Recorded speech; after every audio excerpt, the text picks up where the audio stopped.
일단 지금부터 2026년 뉴토플 웨비나를 시작하도록 하겠습니다.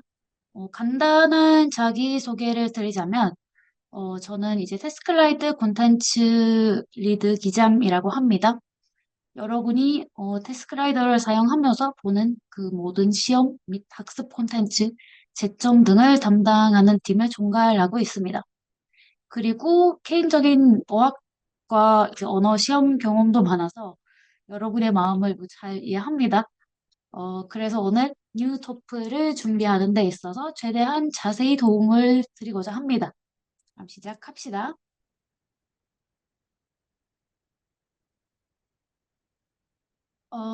일단 오늘 2026년 1월 21일부터 경영대 도플 시험의 모든 변화를 함께 살펴볼 거예요.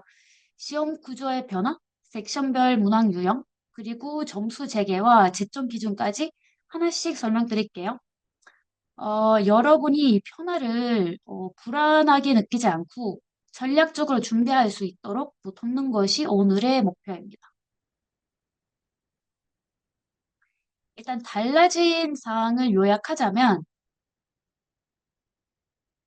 일단 응시료는 220불 현재와 동일하게 할 예정입니다. 그 가격 인상이 없습니다. 시험 시간은 약 80분 걸릴 것으로 보이는데 이 시간이 달라질 수는 있어요. 시험 구성에 따라. 이거 무슨 뜻이냐면 채점되지 않는 더미 퀘스천들이 있을 수 있습니다. 있을 수 있는 게 아니라 있습니다. 근데 더미 퀘스천을 몇 개 봤는지 어떤 유형에서 봤는지에 따라 시험 시간이 달라집니다. 근데 대략 80분 정도 걸린다고 생각하시면 됩니다. 결과는 시험 끝나고 나서 영업일 여부와 상관없이 3일 안에 받을 수 있게 됩니다. 그리고 또 달라지는 점이 시험 순서는 원래 리딩 리스닝은 똑같은데 스피킹 라이팅이었다가 지금 라이팅 스피킹으로 바뀌었습니다. 왜냐하면은 학생들이 스피킹을 먼저 끝내고 라이팅을 시작하는데 다른 학생들이 스피킹 보면은 이거 너무 방해가 돼서 그 불편한 점이 많았다고 합니다. 그래서 그 순서를 바꿨다고 하네요. 다음은 점수 시스템이 모두 6점 만점으로 바뀌었고 시험 콘텐츠가 크게 달라졌어요. 이제 총 태스크 수와 문제 수가 2배로 늘어났는데 지문과 듣기 응원 길이가 많이 짧아져서 사실 문제가 더 간단해지기도 했고요. 그래서 제가 여러분이 더 좋아할 거라고 생각합니다. 지금 도플보다. 뒤에서 예시로 다 보여드릴게요. 그리고 마지막으로 가장 중요한 부분인데요. 시험이 리딩이랑 리스닝 섹션은 중간에 난이도 조절이 됩니다. 난이도 조절이 돼서 적응형 시험으로 바뀌었습니다. 지금 테스크라이더 웹사이트에서 신토플 모의고사를 보시면 사실 똑같은 구조를 갖고 있고 채점도 똑같이 되어 있어서 여기서 보여드리겠지만은 실제로 보고 싶으시면 거기서 보시면 됩니다. 일단 점수 체계부터 시작할게요. 토플은 이제 120점 만점이 아닌 6점 만점 밴드 스코어 점수를 줍니다. 사실 IELTS랑 비슷하다고 생각하시면 돼요. 모든 섹션은 6점 만점에서 점수 계산이 되고總점수는 4개의 섹션의 평균입니다. 근데 학생들과 기관들이 이 점수 변경에 적응할 수 있도록 2년 동안 120점 만점에서 주는 스코어도 같이 보여줍니다. 그래서 어느 정도 이해하실 수 있어요. 예전에 토플을 보신 적이 있으면. 리딩이랑 리스닝 섹션은 피공식 점수라는 게 있고 시험 끝나자마자 시험 화면에서 보실 수 있습니다. 점수를. 여기 오른쪽을 보시면 변경 전에 받았던 점수랑 변경 후에 점수가 변경 후에 몇 점이 될 것 같은지 대충 보실 수 있습니다.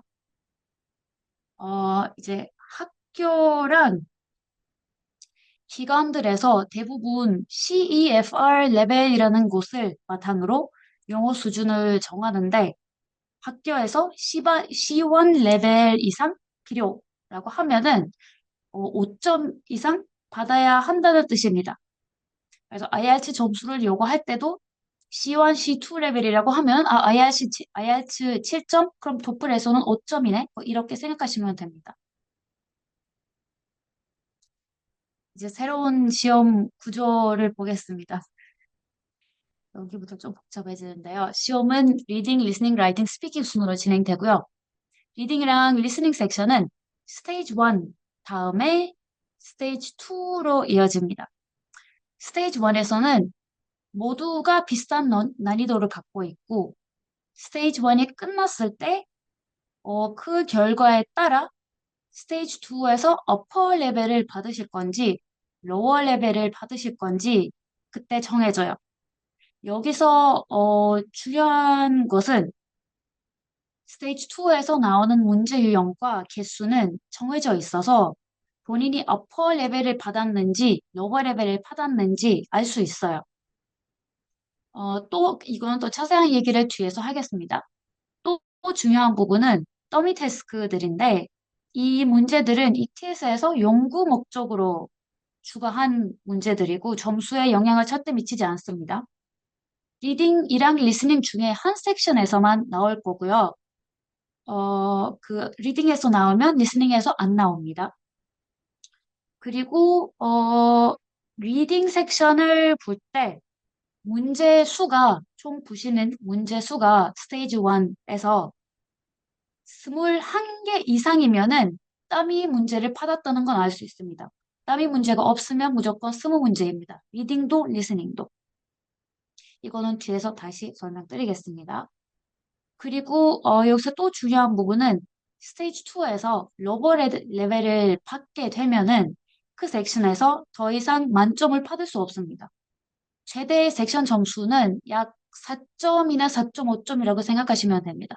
이제 스테이지 1을 어느 정도 했고 로버 레벨을 받았고 로버 레벨에서 만점을 받았는데도 4점이나 4.5점 이상을 못 받아요. 이제 리딩부터 시작할게요. 시간 제한은 스테이지마다 따로 정해져 있고 스테이지 1 시간은 더미 문제 여부와 그 개수에 따라 달라집니다. 이제 정확한 스테이지별 타이밍은 아직 안 나왔습니다. ETS 쪽에서. 근데 저희가 이제 분석한 결과 저희 추측하는 것은 스테이지 1은 약 14분 정도 따로 더미 문제가 없으면 스테이지 2는 무조건 8분 정도라고 추측하고 있습니다. 문제 수는 스테이지 2에서 어퍼를 받으셔도 로어 레벨을 받으셔도 무조건 15문제입니다. 다만 스테이지 1은 달라질 수 있어요. 20문제에서 35개까지 받을 수 있습니다. 그럼 더미 데스크를 알 수 있을까요? 더미 데스크가 무엇인지 알 수는 없습니다. 문제들을 다 보게 되는데 그 중에 뭐가 더미인지는 알 수 없기 때문에 모든 문제를 신중하게 풀어야 됩니다. 그리고 스테이지 2에서 계속 풀고 있는데 제가 로버 레벨을 받았는지 어퍼 레벨을 받았는지 알 수 있을까? 알 수 있습니다. 여기 보시다시피 complete the words는 무조건 나오는 거고 그 다음에 아카데믹 패시지 문제를 보게 되시면 어퍼 레벨을 받았다고 생각하시고 데일리 라이프 문제를 보게 되면 로어 레벨을 받았다는 건 알 수 있습니다. 그래서 또 자세히 얘기하겠습니다. 리딩 섹션 시험 기능을 보면은 일단 타이머는 항상 있는 거고 백이랑 리뷰 기능이 중요한데 리딩 섹션 안에서 그 스테이지 안에서만 스테이지 2로 가면은 스테이지 1으로 돌아갈 수는 없지만 스테이지 1 안에서 혹은 스테이지 2 안에서 이전 문제로 돌아갈 수 있습니다. 그리고 리뷰 기능을 쓰시면은 문제 목록을 보고 제가 풀었던 문제랑 풀지 않았던 문제를 볼 수 있습니다. 리딩에는 태스크 타입이 태스크 종류가 총 3개입니다. Complete the words, Daily Life, 그리고 Academic Passage 있습니다. Complete the words가 어떻게 생겼냐면 스테이지 1이랑 스테이지 2에서 첫 번째 데스크로 나오고 정 10문제입니다. 지금 보고 계시는 거 사실 10문제예요. 이렇게 짧게 보이지만 지문 길이는 문장 3개나 7개 정도 그 사이에 있고 첫 번째 문장은 full 채워져 있는 대로 주어집니다. 그 두 번째 문장부터 빈칸들이 생기기 시작하고요. 빈칸들은 무조건 단어의 뒷부분, 절반에 있습니다. 그래서 문장의 그 단어의 앞부분을 보고, 그리고 앞뒤에 있는 단어들을 보고, 그 추측해야 됩니다. 그거 어떤 단어인지 추측해야 되는 문제 유형이에요. 그리고 여기서 보시는 이 밑줄들이 글자 몇 개 들어가야 되는지를 보여줍니다. 총 10개 있고요. 시험 화면은 이렇습니다. 그리고 여러분이 타이핑 하실 때 그 글자가 실시간으로 생기죠. 다 불게 되면은 사실 이런 식으로 보입니다. 이 영상이 나중에 유튜브에 올라갈 예정이라서 제가 보여드리는 문제들이랑 그 정답들이랑 그 정답에 해당하는 부분들, 하이라이트까지 그 영상에서 보실 수 있습니다. 제가 여기서 조금 그 부분들을 빠르게 지나갈게요. 내용이 많아서. Complete Words에서 가장 중요한 게 무엇일까? 일단 여기서 해야 되는 거는 전체 단락을 한번 훑어보고 주제를 파악하는 게 중요해요. 그리고 그 주변 단어들을, 그 빈칸의 주변 단어들을 보고 이제 명사, 동사, 부서, 형용사 등 그 품사를 예측해야 됩니다. 그 단어가 partition, judgment 보시면은 뭐그 흔하게 나오는 뒷부분들이 있잖아요. 약간 프랑스어에서 나오는 뭐 이션, 멘트 뭐 그런 것일 수 있기 때문에 그 부분을 조심히 보시면 도움이 되겠습니다. 그리고 이 부분은 시험 전체에 해당하는 부분인데 답이 들려도 감정 처리가 안 돼서 리딩 리스닝에서는 확실하지 않아도 무조건 쓰세요. 뭐라도 쓰세요. 없는 것보다 나아요. 그리고 리딩 섹션에서는 이 complete words T에 문제가 많아요. 그래서 여기서 시간을 많이 쓰지 말고 연습할 때 약 2분 안에 이 10개 문제를, 이 단락을 다 끝내는 걸 목표로 하시는 게 좋습니다. 다음은 데일리 라이프 문제인데요. 이 태스크는 스테이지 1 그리고 스테이지 2의 로워 레벨에서 나옵니다. 질문은 multiple choice 형태로 나오고 지문당 질문이 2개 혹은 3개 나옵니다. 지문은 여기서 지금 보시다시피 여러 종류로 나오고요. 가장 흔한 것은 이메일 문제, 그 왼쪽 위에서 보시는 이미지가 가장 흔하게 나오는 이메일 문제 형태고, 그 다음에 노티스, 아래쪽, 그 오른쪽 아래쪽에 있는 가장 짧은 거, 그 노티스 공고문, 또 자주 나오는 것입니다. 그리고 오른쪽 위에 보고 계시는 지금 문자 메시지 내용, 그것도 자주 나오는 유형입니다. 혹시 그 쿠토프를 보신 분이 있으면은 얼마나 크게 달라졌는지 지금 아실 수 있습니다. 너무 이렇게 말해도 되는지 모르겠지만 쉬워진 것 같습니다. 사실은. 그리고 이제 이메일 문제를 예시로 보면 왼쪽에는 지문의 이미지가 나오고 오른쪽에는 질문이 나옵니다. 제가 여기서 추천하는 것은 시간을 아껴 쓰기 위해 첫 번째 질문을 먼저 읽고 어차피 앞에 있으니까 지문 전체를 빠르게 그 다음에 훑어봐요. 데일리 라이프 지문 어차피 짧아요. 짧은 편이라서 그 내용도 쉬워요.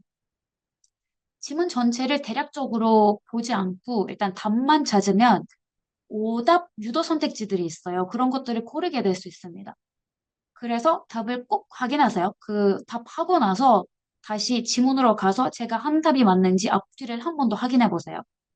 예를 들어 이제 이 문제를 보시면 잘 글씨가 보이시는지 모르겠지만 여기서 물어보는 거는 질문이 미스 마타오카에 대해 추론할 수 있는 것은 무엇일까? 라고 물어보는데 지문을 제대로 읽지 않으면은 A가 맞는 답처럼 보일 수도 있어요.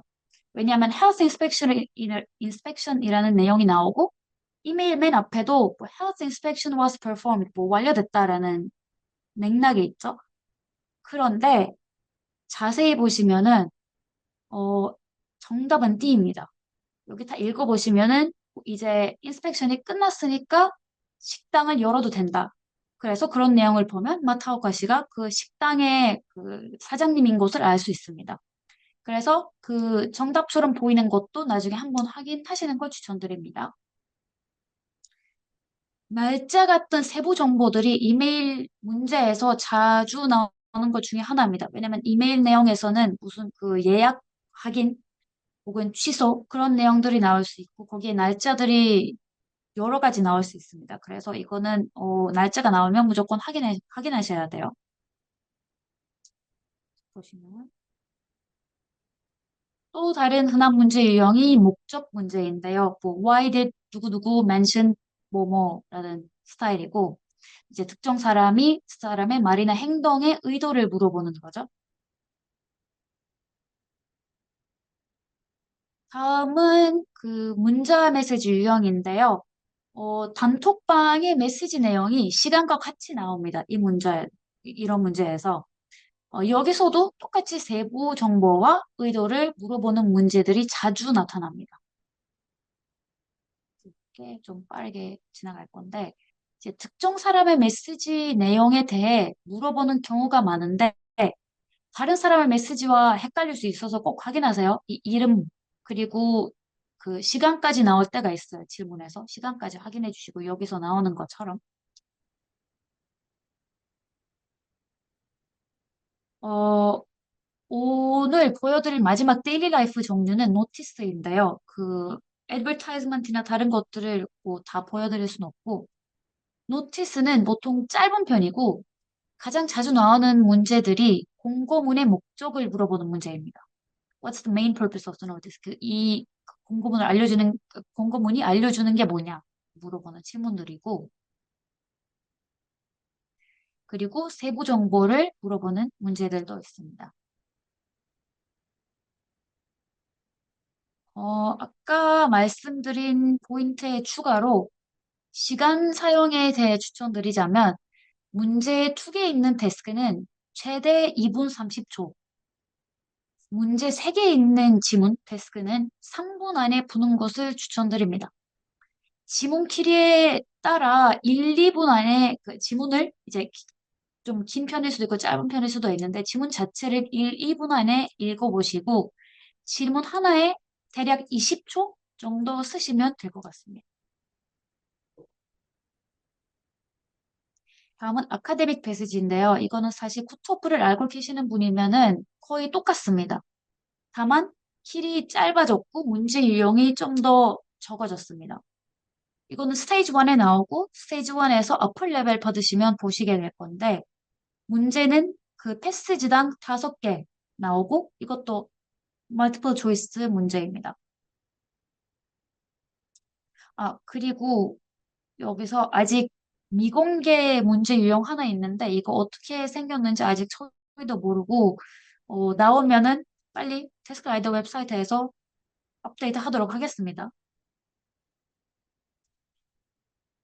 이것도 그 쿠토플과 똑같은 목적 문제, why 문제들,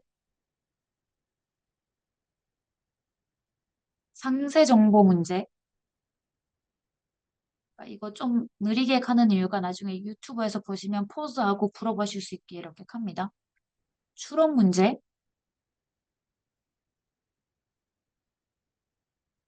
그리고 오후의 문제이십니다.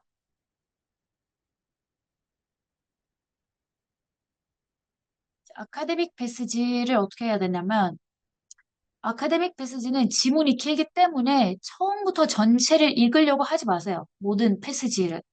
어차피 질문을 보면 그 다음 질문으로 가면 다시 읽어야 될 것 같아요.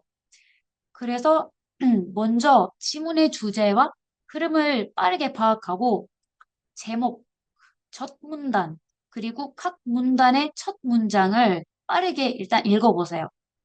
첫 2, 30초 안에 글의 주제와 구조를 이해하면 문제 풀 때 시간을 많이 아낄 수 있습니다.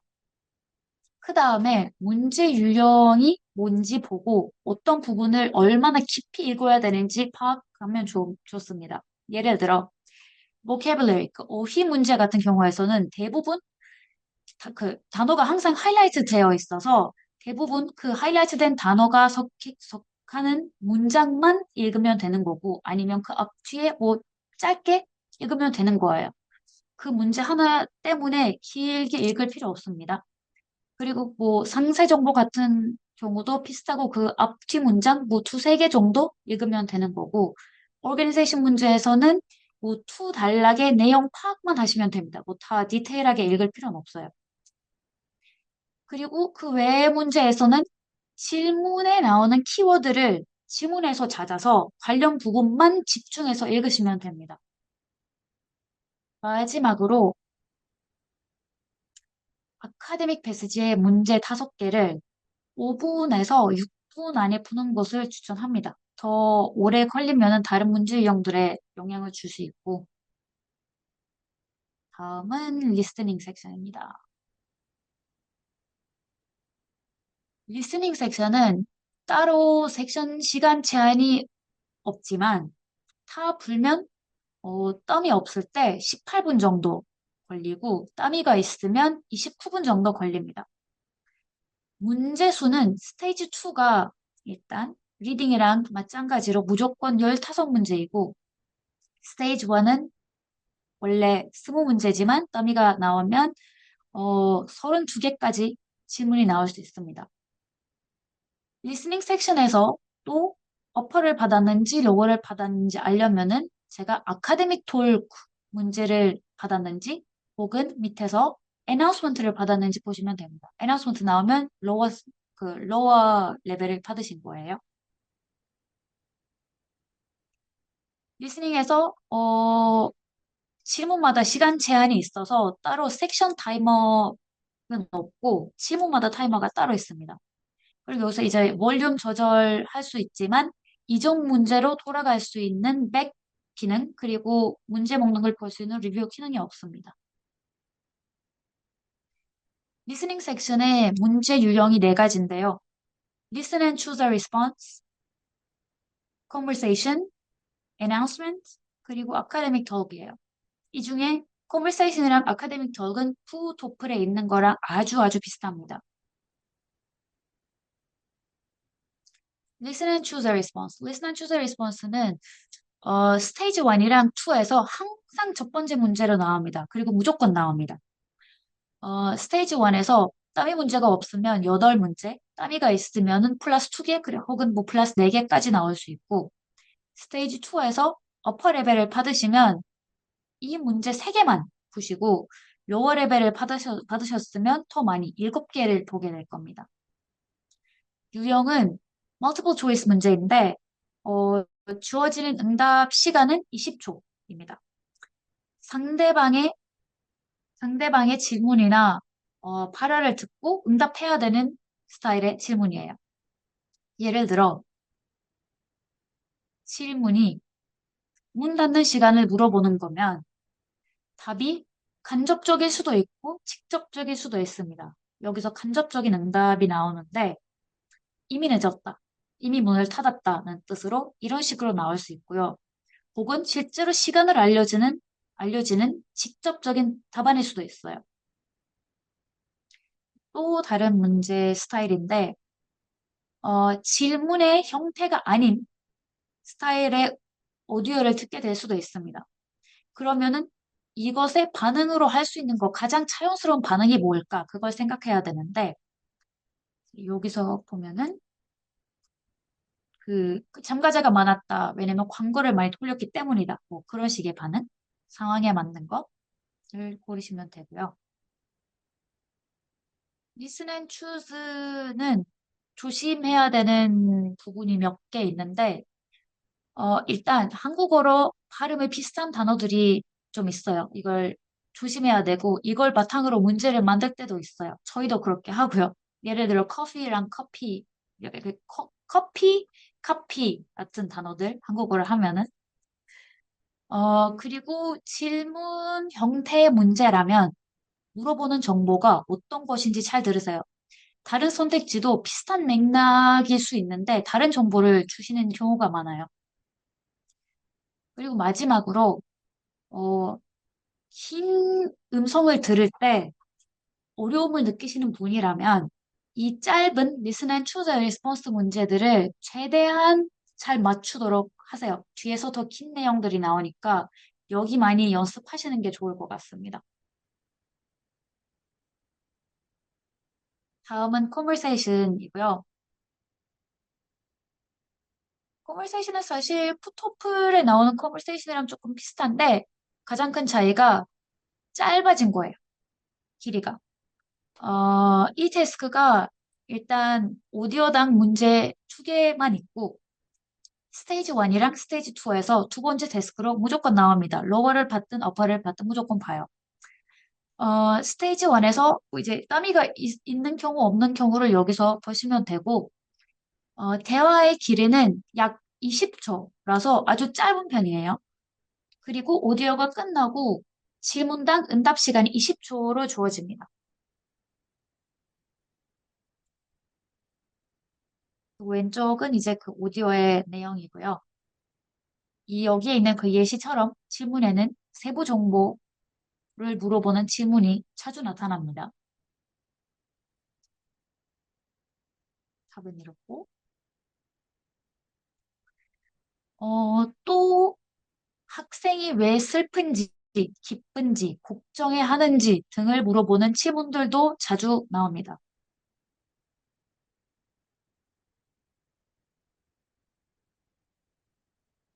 대화의 주제, 학생의 다음 행동, 말의 실제 뜻과 같은 문제들을 자주 볼 수 있습니다. 대화에서 여러 정보들이 나오기 때문에 들으면서 짧게 노테이킹 하시면은 도움이 될 것 같습니다. 사실 뭐 짧은 거 들었을 때 제가 뭐 내가 잘 기억한다 하시면 안 쓰셔도 되는데 가끔 약간 헷갈릴 수 있는 정보들이 주어질 때가 있어요. 그래서 확실하게 그냥 쓰시면 좋을 것 같아요. 그 다음은 애나운스먼트인데 이거는 새로운 리스닝 문제 스타일이에요. 어, 애나운스먼트는 그 오디오 형태 외에는 컨버세이션이랑 거의 비슷합니다. 오디오에서 이제 문제 두 개씩 나오고 스테이지 1에서 스테이지 2 로어에서만 받습니다. 공고사항 오디오가 끝나면 문제당 여기도 20초 응답 시간이 시작합니다. 바로.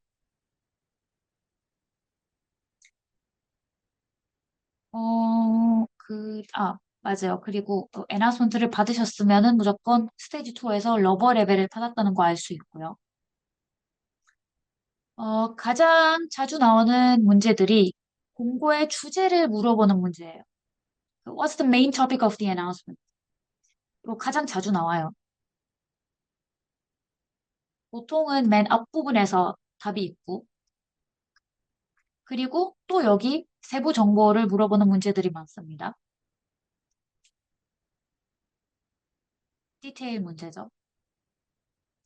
일단 애나운스먼트 오디오가 길진 않지만 들으면서 이것도 컨버세이션처럼 노테이킹 하시는 걸 추천드립니다. 추천드립니다. 나머지 내용은 컨버세이션이랑 똑같습니다. 그리고 킹거, 아카데믹 토크. 이 태스크는 오디오당 문제가 4개 나오고요. 스테이지 1이랑 스테이지 2 어퍼에서 마지막 태스크로 나옵니다. 무조건 마지막 태스크예요. 다른 리스닝 유형과 달리 강의 오디오가 약간 좀 긴 편이라서 질문당 응답 시간도 30초로 좀 더 깁니다. 아카데믹 토익 받았으면 무조건 어퍼 레벨을 받았다는 뜻이고요. 이제 강의의 주제를 물어보는 질문들이 흔하고 그다음에 세부 정보를 물어보는 문제들이 자주 나오고 그리고 목적, 추론, 태도 같은 문제들도 자주 나옵니다. 쿠토플과 비슷하게. 여기는 아카데믹 덕은 오디오가 길어서 여기서는 이제 무조건 노테이킹 해야 합니다. 이거 약간 추천보다는 무조건 하셔야 돼요. 다음은 라이팅 섹션인데요. 라이팅 섹션은 총 23분이고 여기는 스테이지가 따로 없습니다. 적응형이 아니고 난이도 조절 같은 것도 없고 딱 23분 걸리고 여기 나오는 태스크들은 첫 번째로 주어진 단어로 문장 완성하기. 그래서 build a sentence. 드래그 앤 드롭 하면서 문장을 만드는 유형이고요. 이메일 작성 문제, 그리고 그 푸토플에 똑같이 있는 아카데믹 디스커션 문제. 총 세 가지입니다. 이렇게 문제 세 가지가 주어집니다. 총 12문제. 빌드 센텐스 데스크에서만 이종 문제로 돌아갈 수 있고 문제 목록을 풀 수 있습니다. 이제 빌드 센텐스가 끝나고 그 다음 이메일 문제로 가면은 다시 돌아갈 수 없습니다. 그리고 타이머도 문제 유형, 그래서 태스크마다 타이머가 따로 있어요. 필드 센텐스 문제를 보면 이제 문제가 총 10개고 태스크 응답 시간은 5분 50초로 주어집니다. 이거는 10문제의 총 시간이고 따로 뭐 하나를 푸는데 이 정도 있어야 된다 뭐 그런 게 없습니다. 그리고 이제 박스 안에 있는 그러니까 밑에 있는 박스라고 하지만 제가 뭐 밑에 있는 단어들을 옮겨 이제 문법 쪽으로 올바른 문장을 만드는 스타일이에요.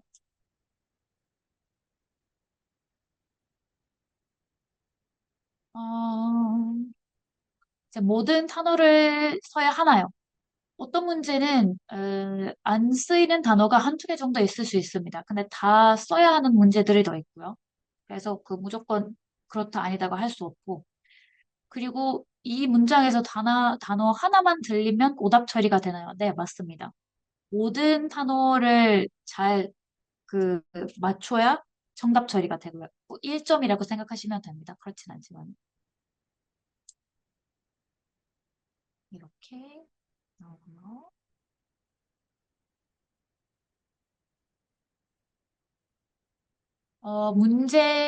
이런 문제를 볼 때 뭘 조심해야 되는지 보면, 일단 여기서 가장 중요한 게 시간이 여유롭지 않습니다. 그러니까 좀 쉬워 보일 수 있는데, 10문제를 5분 안에, 5, 6분 안에 푸는 게 쉽진 않고, 그래서 어려운 문제가 있을 거예요. 어려운 문제가 있으면 무조건 다음으로 일단 넘어가고, 어차피 리뷰 기능이 있으니까 다 끝내고 나서 다시 돌아가세요.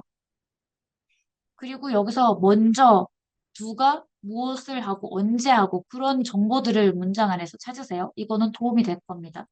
그리고 to, for, because 같은 문법 신호를 사용하세요. 어, 팁으로는 사실 가끔 어려운 문제들이 나올 수 있는데 여기는 좀 문법 지식이 좀 부족한 편이면은 좀 화면에서 보시는 부분들 특히 좀 공부하시는 걸 추천드립니다. 다음은 이메일 착성 문제인데요. 이 문제 딱 하나만 이메일 문제 나오고요. 응답 시간이 7분 주어지고, 최소 길이는 따로 없고, 그리고 추천되는 ETS 토플에서 뭐 몇 문장 쓰시는 게 좋습니다. 그런 말도 없습니다. 근데 당연히 뭐 길면 길수록 좋죠. 채점할 수 있는 양이 많아지니까. 일단 밑에서 질문을 보시면은 질문 요소가 이메일에 상황이 주어집니다. 제가 어떤 상황에 있고, 누구고, 누구한테 뭘 요청해야 되는지, 이메일에 뭘 써야 되는지 내용이 나옵니다. 이 이메일을 누구한테 써야 되는지 대상자가 주어지고요. 그리고 이메일 안에서 제가 포함해야 되는 세 가지 항목이 나오고, 높은 점수를 받으려면 이 세 가지를 모두 언급해야 됩니다. 그리고 언급만 하는 게 아니라 가장 자세히 쓰시면 좋고요. 예를 들어, 그거는 뭐 모범 타반이지만 그거는 나중에 길게 보셔도 되고 일단 제가 이걸 바탕으로 말씀드리자면 이거 아무래도 이메일 작성이라서 이메일 형태에 맞게 쓰시는 게 좋습니다. 그래서 Dear 누구누구로 시작하고 뭐 내가 누군지 쓰고 이 이메일을 왜 쓰는지를 포함하고 그 다음에 이제 주어진 항목들을 포함하는 거 시작하시면 됩니다. 그리고 맨 마지막에 뭐 이름까지 쓸 필요는 없지만은 뭐 sincerely regards, 뭐 best, 뭐 thank you 뭐라도 쓰시면 좋습니다. 그리고 여기 모범 타반을 보시면 사실 단락들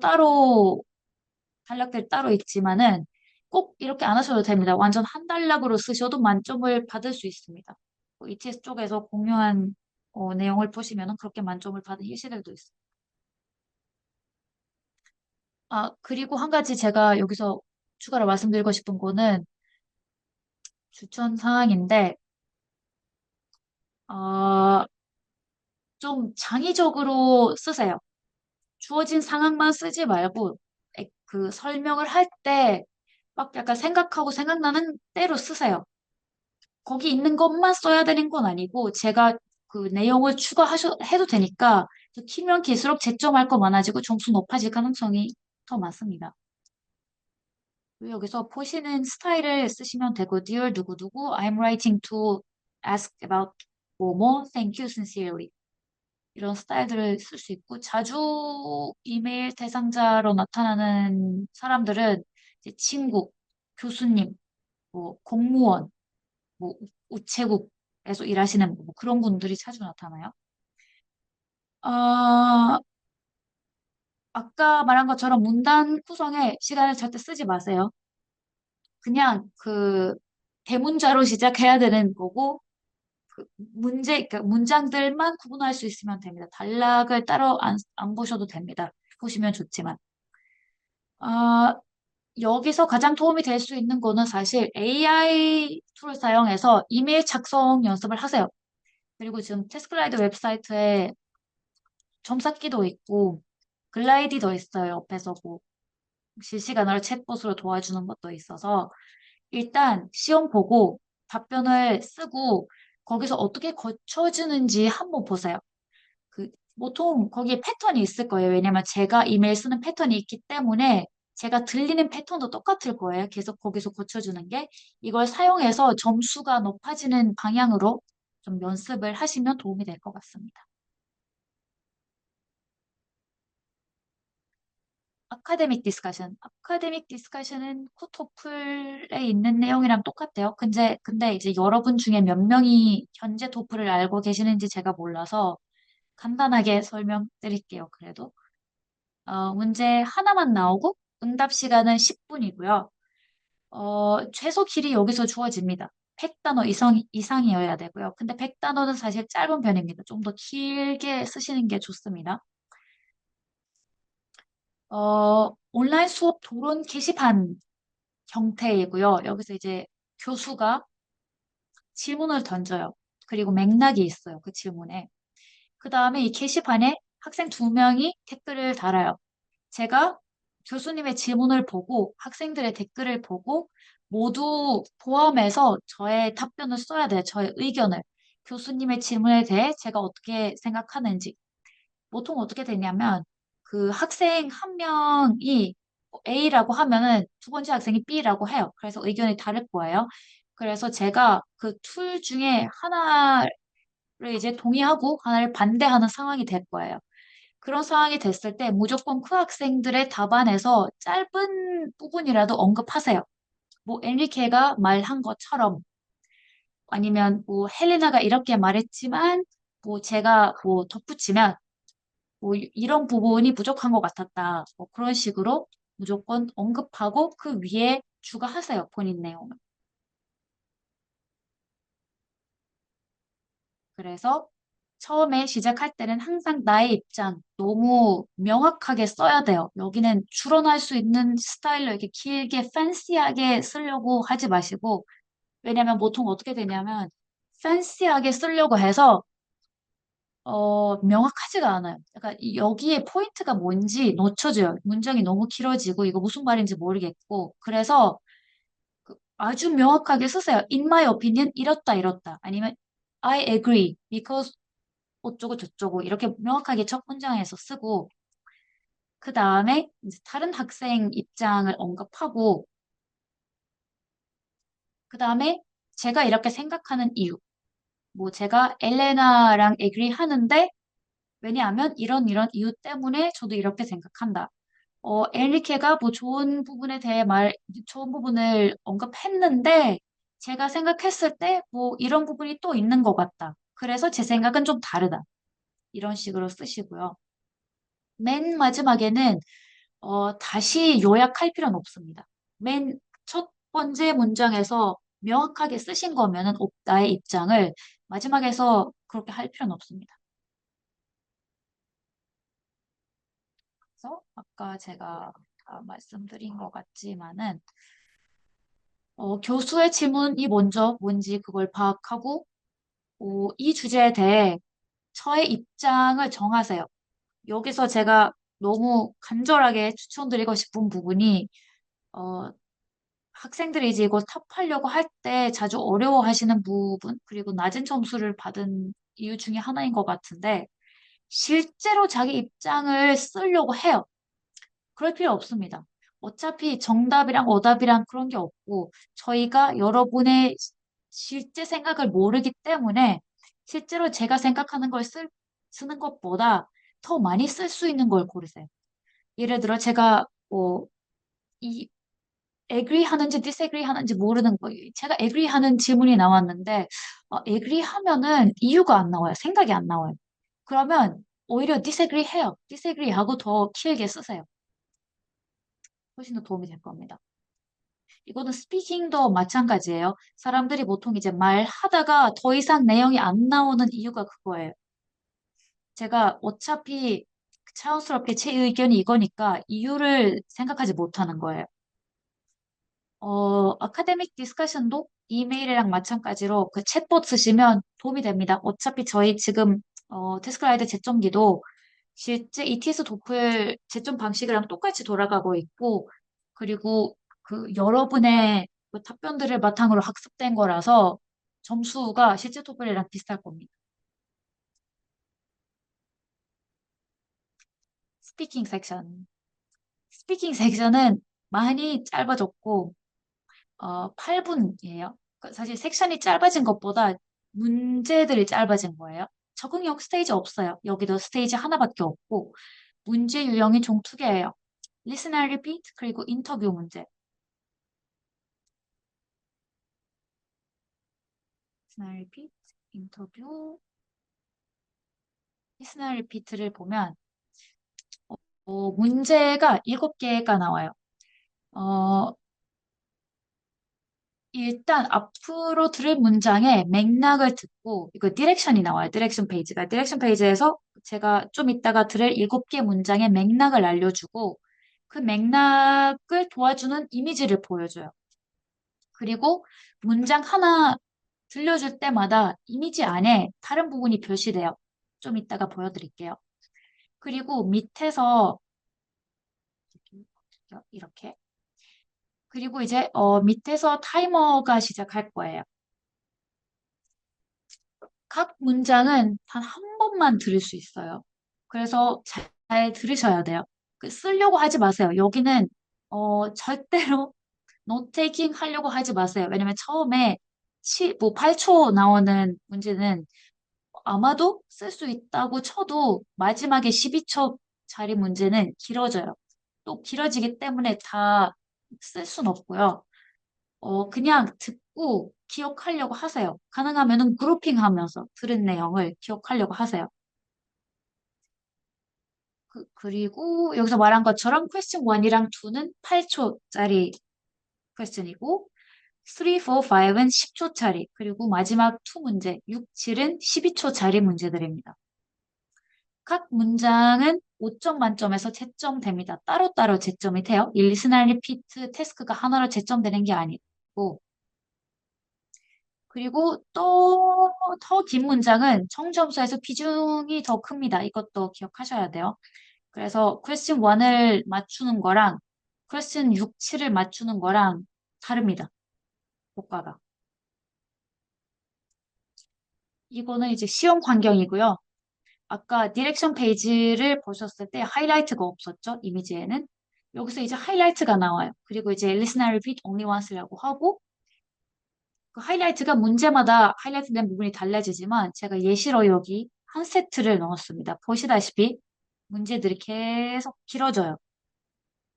그리고 이거 예를 들어 Welcome to the Accounting Conference 했으면은 제가 이걸 탑할 때 정답 뭐 만점 받고 싶으면은 무조건 Welcome to the Accounting Conference 그리고 stop 해야 돼요. 다른 말을 하지 마세요.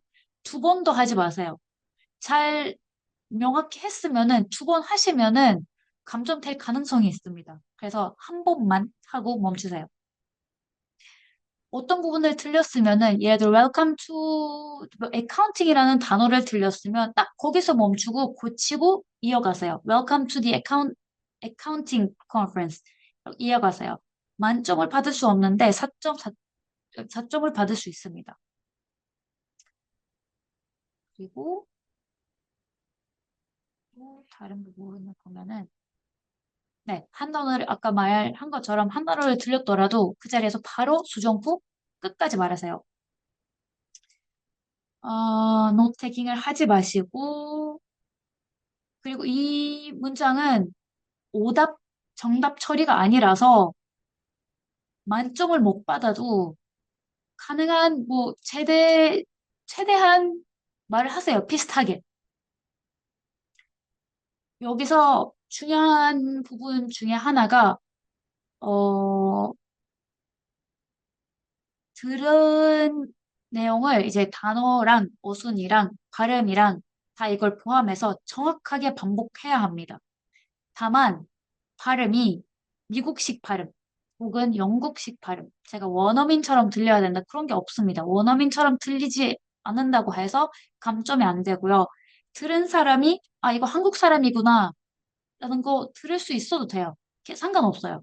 근데 그 단어가 뭐지? 뭐라고 말했지? 그거 되면 감점이 돼요. 그래서 발음을 고칠 때는 그 부분까지만 고쳐주시고 더 이상 뭐 미국인처럼 들리려고 할 필요는 없습니다.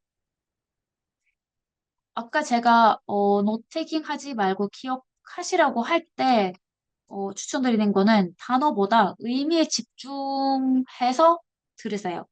이게 무슨 뜻이냐면 그 팁 부분을 보시면은 약간 청킹, 뭐 작은 청크들을 잡아서 기억하는 게 좋아요. 예를 들어 뭐 many students prefer studying in groups rather than alone 이라는 단어 그 문장이 있으면은 누가 many students 뭐 prefer studying in groups rather than alone 뭐 이 세 가지를 따로따로 기억하려고 하면은 더 도움이 될 것 같습니다.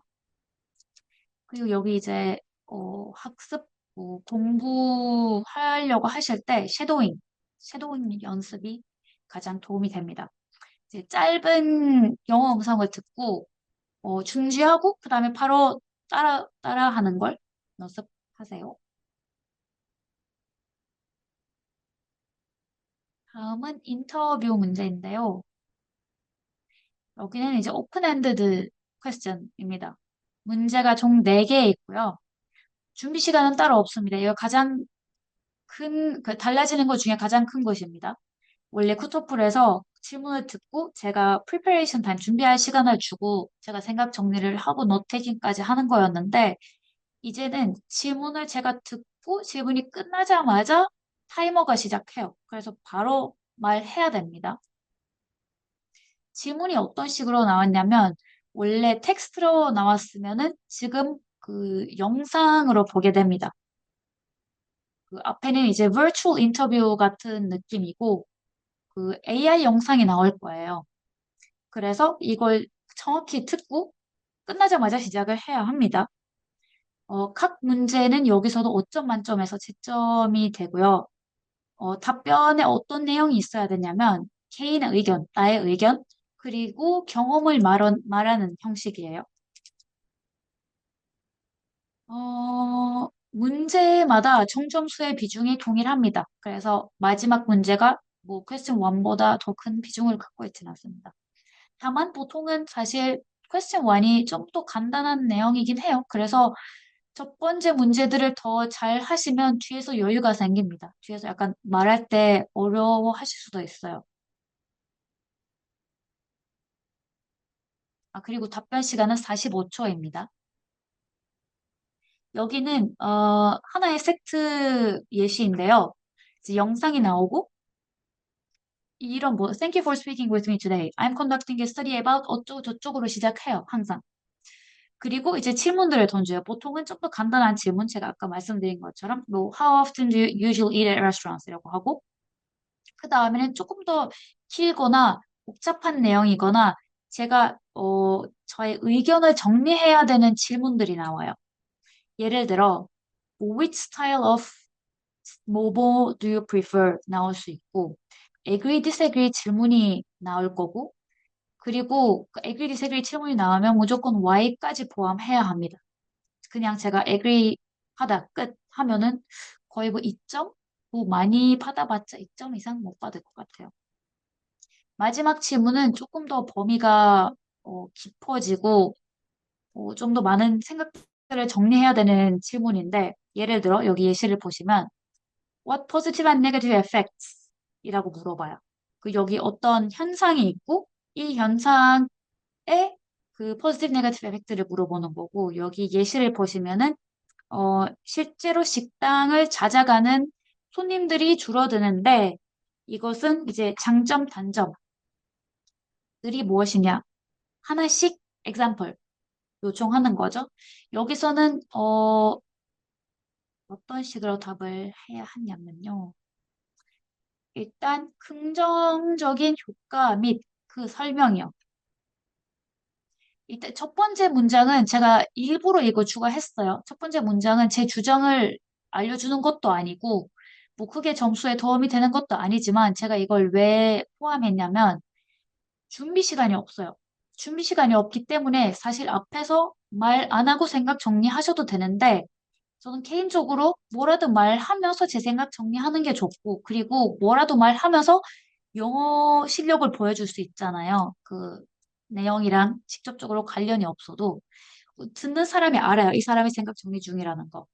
그래서 아무거나 그 보통은 질문을 paraphrase 하는 게 자주 하는 것인데 질문을 paraphrase 하세요. 첫 번째 문장에서 말을 하고 이제 두 번째 문장부터 저의 의견이 들어가는 거죠. 긍정적인 효과 예시, 그리고 그 설명. On the positive side, 뭐 이런 일이 일어날 수 있다. 그리고 그 다음에 그건 키에게 설명해야 돼요. 제가 간단하게 분석하자면 말을 할 때 저의 아규먼트가 있어야 돼요. 무조건. 혹은 나의 포지션. 제가 어떻게 생각하는지를 물어보는 거잖아요. 그 다음에 제 아규먼트 밑에는 에비던스가 있어야 돼요. 제가 이렇게 생각하는 이유가 뭐냐. 그리고 이 이유를 자세하게 뒷받침할 수 있는 예시들이 있어야 돼요. example 혹은 저의 개인적 경험들이 있어야 돼요. 이런 식으로, 사실 이런 식으로 했을 때 모든 문제 유형이든 이렇게 답하시면 됩니다. 스피킹도, 라이팅, 아카데믹 디스커션도, 스피킹 인터뷰도 투도 이렇게 하시면 됩니다. 아규먼트, 에비던스, 그리고 그 서포트, 에비던스를 서포트할 수 있는 예시, 추가 설명 혹은 나의 경험. 그리고 이 예시로 봤을 때는 다음에 부정적인 효과도 예를 무조건 들려고 해서 부정적인 효과도 예를 들고 보통은 45초짜리면은 대략 이 정도가 돼요, 길이가. 아, 그리고 여기서 중요한 거는 전 토플에서 제가 마지막에 말하다가 끊길 때는 감정 탈 수 있었어요. 지금은 그런 게 없습니다. 말을 하다가 끊겨도 상관없고요. 제가 말해야 되는 내용, 그 내용이 중요하고, 제가 질문에 답을 제대로 했고, 충분한 내용이 있으면 만점 받을 수 있습니다. 혹은 45초가 주어졌는데, 제가 뭐 40초만 얘기했다. 그것도 상관없습니다. 말해야 되는 내용이 다 담겨져 있으면 만점 받을 수 있습니다. 그래서 키리에 그렇게 크게 길이에 대해 걱정 안 하셔도 됩니다. 아, 여기서 제가 리마인드 해드리고 싶은 부분인데, 보통 이 인터뷰에 나오는 네 가지 문제가 같은 맥락에서 나온다고 했잖아요. 아까 예로 제가 들었던 거는 레스토랑 그 식당이었는데, 이제 question 1, 2, 3, 4 다 외식 혹은 뭐 식당 관련된 질문들일 거예요. 근데 여기서 예를 들어 제가 첫 번째 퀘스천에 답할 때, 뭐 외식 싫다고 말했다. 근데 퀘스천 2가 나왔는데 갑자기 외식이 좋다고 했다. 그럼 감점이 되나? 약간 그걸 걱정하실 필요 없습니다. 각 문제가 따로따로 채점이 되고 퀘스천 1에서 A라고 했는데 퀘스천 2에서 B라고 해서 뭔가 일관성이 없어 보이나? 뭐 그런 건 아닙니다. 다만 한 문제 안에서 퀘스천만에 답할 때 그 답변 안에서만 일관성을 유지해야 됩니다. 그건 앞뒤가 맞아야 돼요. 그리고 라이팅에서 말한 것처럼 또 실제 생각을 말할 필요 없습니다. 실제 생각을 말하는 것보다 중요한 게 많은 말을 할 수 있는 내용을 찾는 것입니다. 어, 여기서 또 감점이 될 수 있는 부분이 뭐냐면요. 좀 이따가 제가 채점 기준으로 루브릭을 보여드릴 건데, 지나치게 긴 멈춤, 퍼즈. 그냥 자연스럽게 얘기할 때 퍼즈 하는 것들이 있고, 이거는 감점이 안 됩니다. 그리고 filler word, 뭐 그런 단어들을 써도 되고요. 근데 그런 단어들도 너무 자주 쓰면 긴 멈춤처럼 감점 요소가 됩니다. 그래서 얼마나 자주 쓰는지 조심해야 합니다. 계속 쓰지 말고 그냥 자연스럽게 그때그때 쓰시면 됩니다. 어, 그리고 감점 요소 중에 가장 큰 게 무조건 감점되고 0점도, 뭐 1점이나 0점도 받을 수 있는 건 질문과 전혀 관련 없는 내용을 말하지 마세요.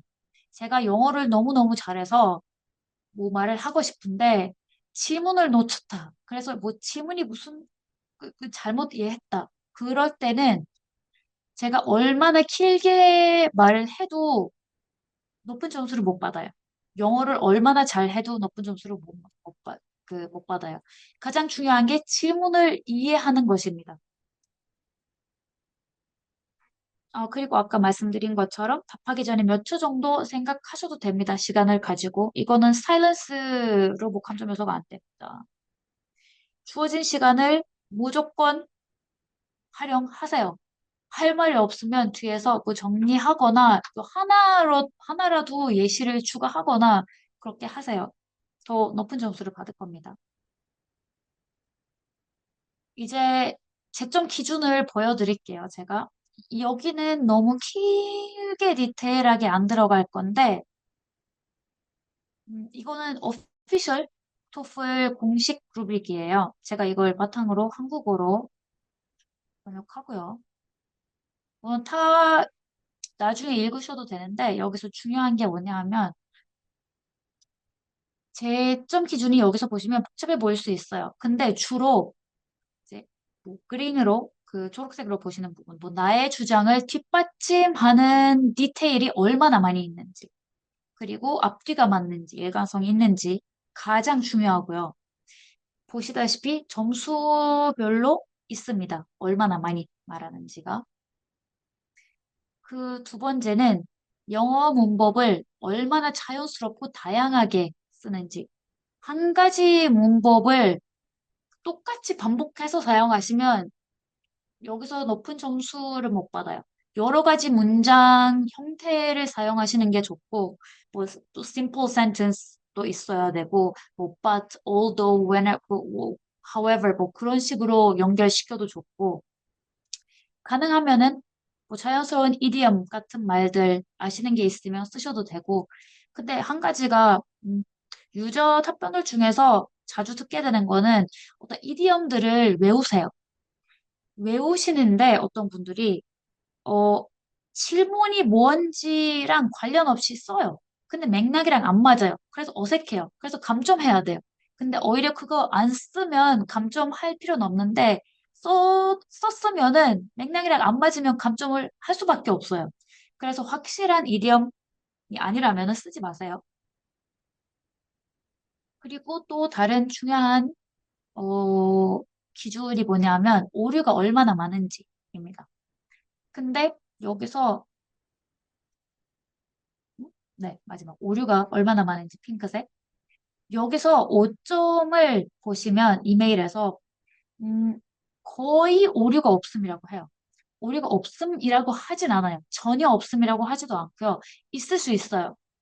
이거는 자연스럽게 쓸 때 타이포 정도로 나올 수 있거나 아니면 뭐 the 하나 빠졌거나 뭐 an 잘못 쓰거나 그 정도는 투색의 뭐 작은 실수들은 만점에서 감점되진 않습니다. 나머지 내용을 다 충족시킨다면. 그리고 제가 아까, 스킵해버린 거 하나 있는데, 파란색을 보시면은 아무래도 이게 라이팅 문제라서, 그러니까 그 이메일 문제라서, 주어진 상황과 이메일 형식에 맞는 태도, 그리고 언어가 중요합니다. 다른 문제는 이런 게 없어요, 사실. 뭐 인터뷰나 아카데믹 디스커션에는 이런 스타일의 요소가 없는데, 이게 뭐냐면, 뭐, dear 누구누구로 시작하고, 뭐, thank you for your time, 뭐, best regards, 뭐, 이런 것들을 포함하고, 그리고 언어가 친절해야 합니다. 예를 들어, 가끔, 이메일 문제로 제가 불편한 상황을 알려줘야 되는 질문이 나올 수 있어요. 근데 거기서는 뭐 I hate this, don't do this 뭐 이런 식으로 이메일을 쓰시면 안 되고 어 I realized that 뭐, there were some problems regarding 뭐뭐뭐 조금 착하게 포장하면서 쓰시면 조금 더 이 부분을 만족하실 수 있습니다. 이건 아카데믹 디스커션인데 루브릭의 디테일한 내용이 다를 수 있는데 사실 기준이 거의 비슷합니다. 주장을 잘 뒷받침하는 디테일의 여부. 이거 항상 똑같습니다. 스피킹, 라이팅 둘 다 디테일이 가장 중요합니다. 그리고 다양한 문법 사용 똑같고, 그리고 어류. 오류가 다 전혀 없어야 되는 건 아니고요. 괜찮습니다. 있어도. 근데 그 오류가 채점하는 사람이 봤을 때 이 사람이 영어를 몰라서 잘 못해서 하는 오류, 생기는 오류인지, 혹은 정말 실수로 자연스럽게 한 실수인지 보입니다. 그래서 그 차이예요, 사실. 그리고 그 오류가 어디서 나오는지, 뭐, 예를 들어 이쪽을 보시면 문장 구조나 단어 형태, 사용상의 오류, 이거는 좀 큰 이슈입니다. 다만 5점이나 뭐 4점을 보면 뭐 소수의 문법 또는 어휘 오류, 그 정도는 뭐 오케이. 이렇게 보십니다. 채점자들이. 스피킹 기준. 여기 스피킹은 사실 좀 독특한 부분이 listen and repeat예요. 원래 없었던 스타일이고 좀 다르고 여기서 가장 중요한 기준은 항상 위에 나와요. 일단 그거 아시는 게 좋습니다. 주어진 문장과 얼마나 똑같은지가 중요해요. 그리고 5점은 기준 딱 하나밖에 없습니다. 똑같이 말하는 게, 똑같이 반복하는 게 5점입니다. 그 외에 다른 게 있으면 일단 4점부터 시작해요. 그리고 이제 4점부터 보시면은 빠진 단어가 있는지, 그리고 빠진 단어가 있을 수 있어요. 근데 이 빠진 단어가 어떤 단어인지가 중요해요. 뭐, on, at, in, for, the, 뭐 그런 원래, 기능어라고 부르는 단어들인지, 혹은 뭐, 아까 제가 말씀드린 것처럼, 그좀 의미 없는 단어들인지 아니면 컨텐츠 단어인지 뭐 그런 거 중요해요. 기능어가 빠지면은 4점을 받을 수 있어요. 근데 콘텐츠 단어가 빠지면은 4점 못 받아요. 그리고 빠진 단어들이 있는데도 문장의 의미가 전달이 되는지, 문장마다 그 전달하고자 하는 메시지가 있잖아요. 스피킹, 리스너 리피터에서 보통 어떤 형태냐면, 보통 어떤 장소 안에 있거나 무슨 과정이 있어요. 프로세스 있어요. 그래서 그 안에서 앞에 있는 사람을 디렉팅 해요. 먼저 거기 가서 이걸 하세요. 그 다음에 여기서 뭐뭐를 찾을 수 있습니다. 뭐 4층에 뭐 이런 것들이 있습니다. 약간 오리엔테이션 OT라고 보시면 돼요. 그래서 여기서 단어 한두 개 정도 빠져도 그 의미를 전달할 수 있잖아요. 그것도 기준이 됩니다.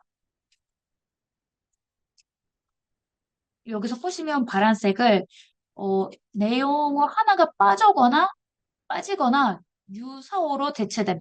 그러니까 제가 그 단어를 잘 기억하지 못했는데 아까 제가 그 의미를 기억하시라고 했던 이유도 이거예요. 단어가 하나 빠졌는데 비슷한 의미의 다른 단어를 써서 똑같은 메시지를 전달했으면은 높은 점수를 받을 수 있습니다.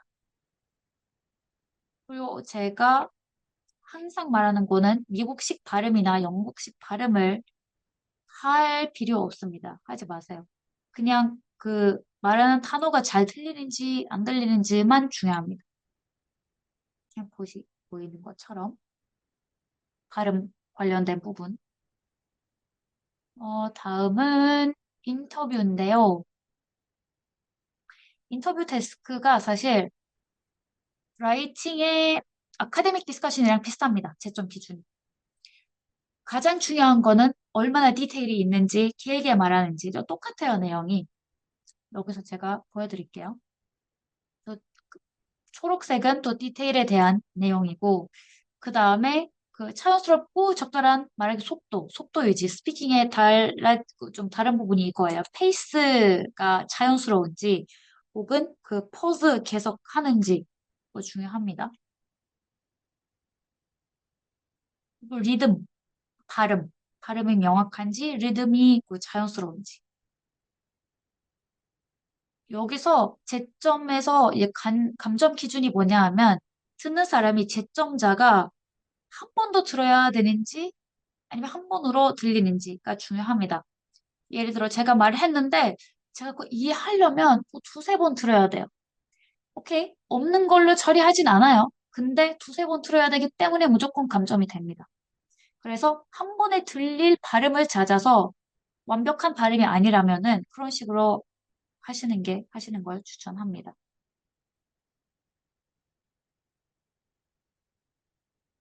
어, 그리고 전혀 약간 영어가 너무너무 어렵고 제가 도저히 못하는 거면은 one full sentence, 한 문장, 풀 문장을 무조건 말하세요.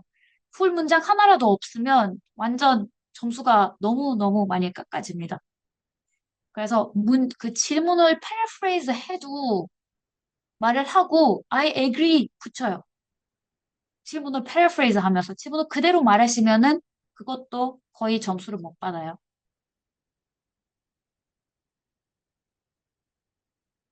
그리고 아까 마지막으로 제가 보여드린 루브릭들이 라이팅 스피킹 문제별 루브릭들은 어디서 찾으실 수 있냐면요. 토플 웹사이트, 한국어 웹사이트 들어가시고 여기서 파트너 기관 부분에 들어가시고 교사 부분 다 들어가실 수 있습니다. 로그인 필요 없습니다. 교사, 학생들의 시험 준비를 돕는 가이드 안에 평가 기준, 루브릭들이 있어요. 영어로. 그리고 이거를 PDF 혹은 사진을 찍고 챗GPT에 던지세요. 한국어로 나와요. 근데 어차피 이 영상을 유튜브에 올릴 거라서 그렇게 하실 필요는 없고 영상 안에서 보셔도 됩니다. 근데 개인적으로 하고 싶으시면 그런 식으로 하셔도 됩니다. 네. 이제 제가 전달드리고자 하는 간단한 내용은 끝났고요. 문제 유형에 대한 디테일한 것들은 나중에 강의로 낼 생각이고, 일단은 좀 시간을 많이, 여러분의 시간을 이 시간에 많이 쓰지 않으려고 이 정도로 정리했습니다. 그러면 질문들을 보겠습니다. 질문 있으시면, 오케이. 그럼 리딩, 리스닝 섹션에서 스테이지 1 이후 스테이지 2로 갈때 어퍼 레벨에서 문제를 많이 틀리는 것보다 로어 레벨에서 문제를 더 많이 맞추는 게 점수 면에서 더 유리할 수 있나요? 잠시만요. 어퍼 레벨에서 문제를 많이 틀리는 것보다 로어 레벨에서 문제를 더 많이 맞추는 게. 일- 아니요. 반대입니다. 로어에서 많이 맞추는 것보다 어퍼에서 들리세요. 어퍼 받고 들리세요. 왜냐하면 로어를 받은 순간, 이거는 그러니까 100% 모든 상황에서 그렇진 않을 수가 있는데, 제가 왜 이렇게 말씀드리냐면, 로버 레벨을 받은 순간 한계가 생겨요. 제가 받을 수 있는 점수가 몇 점, 뭐, 보통은 4점, 4.5, 리딩 리스닝은 살짝 다르지만은 이상을 못 받아요. 그래서 로어 레벨로 가시면은 갑자기 그 한계가 생기기 때문에 어퍼를 받고 좀 취해서 들리더라도 거기서 가능한 많이 푸시는 게 좋습니다. 이거 혹시 답이 되셨나요? 누가 물어보셨는지 제가 잘 모르지만 답이 안 되셨으면 알려주세요.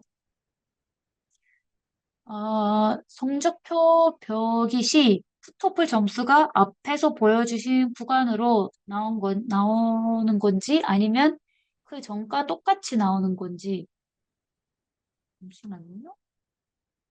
여기 위로 갈게요.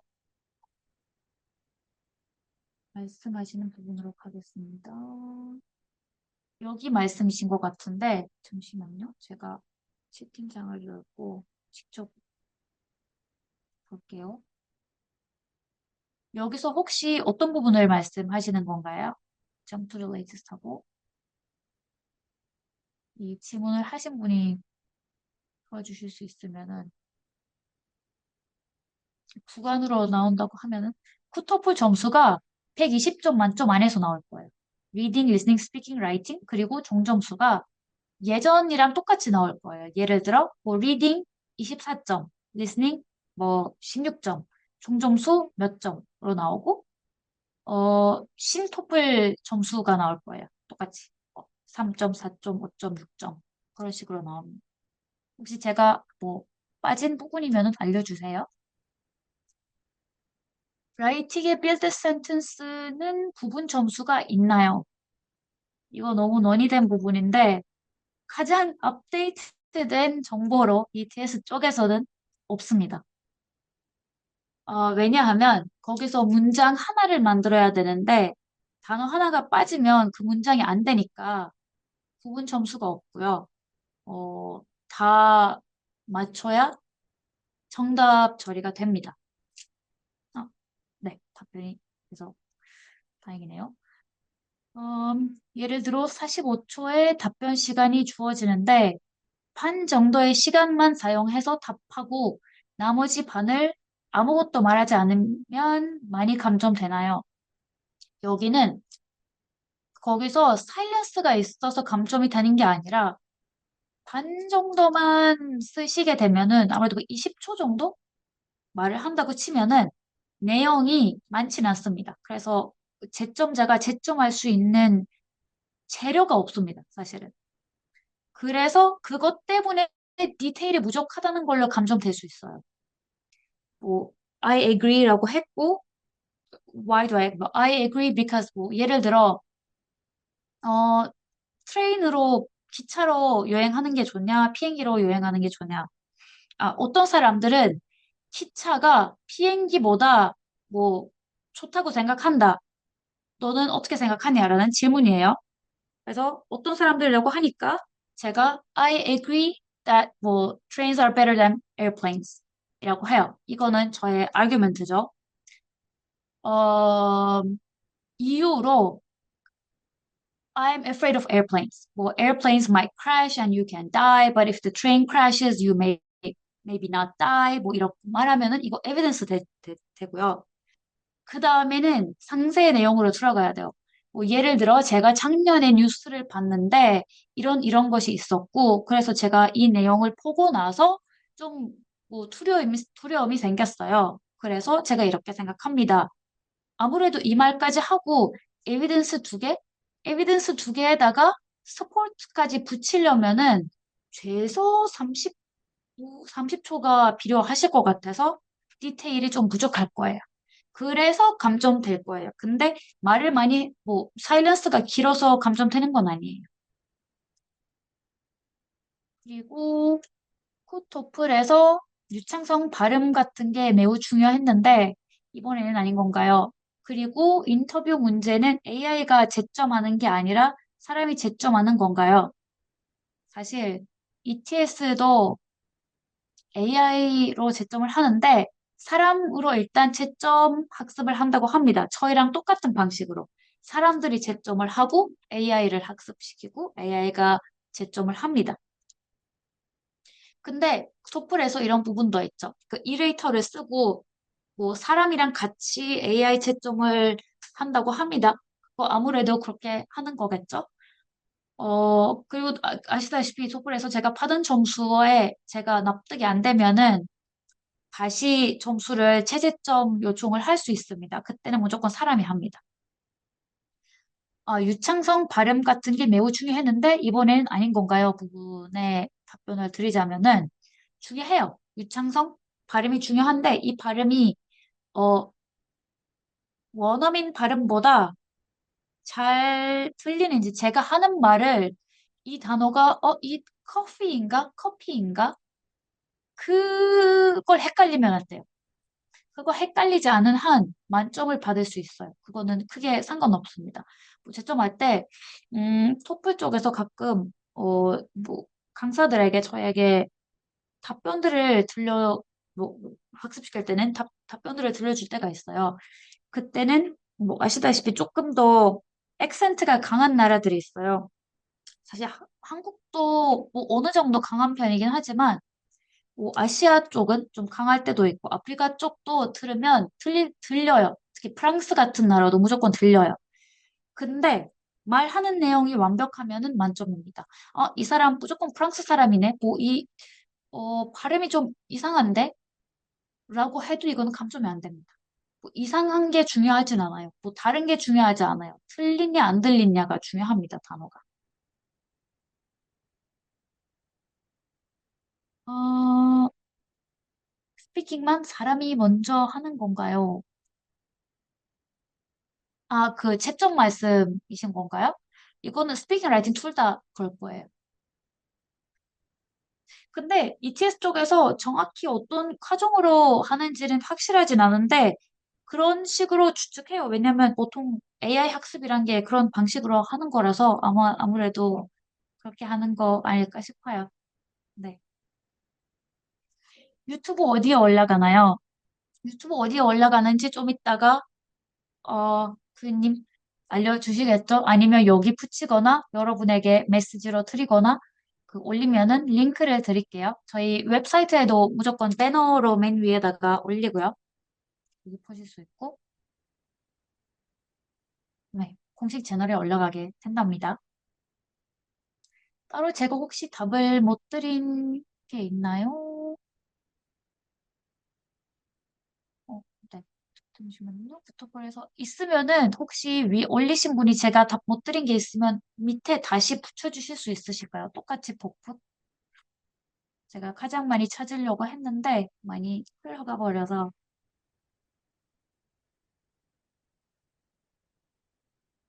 없는 것 같습니다. 있으면은 네, 오케이. 혹시 있으면은 나중에 유튜브에 올라가면 거기 댓글로 써주세요. 제가 정리하고 답하도록 하겠습니다. 거기서. 그럼 신토불 콘텐츠는 언제 공개될까요? 어디 거예요? 저희 거예요? ETS 거예요? 일단 저희 거는 공개됐고요. 지금 세세트 모의고사 3개 정도 있고 이번 주 안에 이번 주 말까지 세트 하나 더 올라갈 거고 그 이후로도 주기적으로 계속 세트 올라갈 거예요. 토플 쪽 공식 자료는요. 일단 1월 21일부터 시험이 시작하고 토플에서 유료로 하는 모의고사 자료는 어, 나온 게 있습니다. 그 토플 웹사이트 가시면 거기도 있는데 좀 거기서 보실 수 있습니다. 가격이 좀 센 편이어가지고 아무래도 6개? 거기는 6개까지 있습니다. 신토플 콘텐츠. 근데 한 가지 제가 알려드려야 되는 부분은 거기 그 공식 웹사이트에 콘텐츠가 올라가고 나서 ETS 쪽에서 시간 제한, 타이밍, 섹션별 타이밍에 대한 수정한 부분들이 있어요. 거기에 있는 공식 자료가 타이밍이 수정됐는지 모르겠어요. 옛날 버전이었거든요.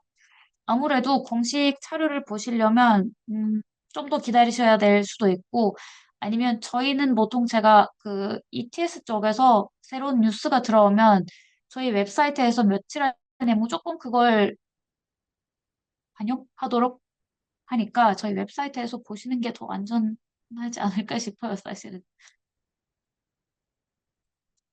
네.